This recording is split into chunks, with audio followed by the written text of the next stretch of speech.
FIFA ochiqchasiga Ronaldo hamda Portugaliyani yoqtirmasligini ko'rsatib qo'ymoqda. Unutmagan bo'lsangiz, kuni kecha FIFA Jahon Chempionati 2026 uchun atalgan posterda Ronaldoni kiritmagan edi.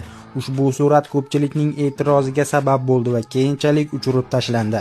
Yaqinda bir poster chiqdi. Unda Qatar 2022 da unutilmas lahzalar esga olindi. Ushbu suratda Ronaldo bor, lekin uning yonidagi tasvirlarda bir necha marta sen yutqazgansan degandek ushbu suratlar joylashtirilgan.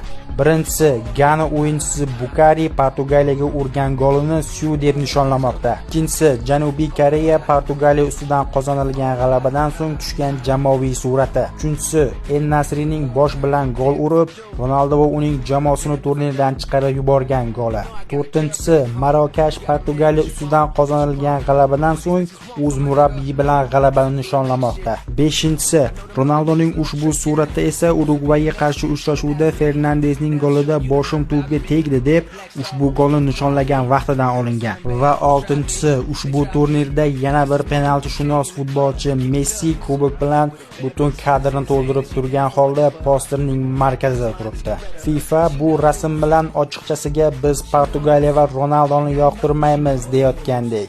Lekin dunyo biladi, Ronaldo tanqid va bosimlarda yanada kuchliroq bo'ladi va Siu har doim yangrayveradi.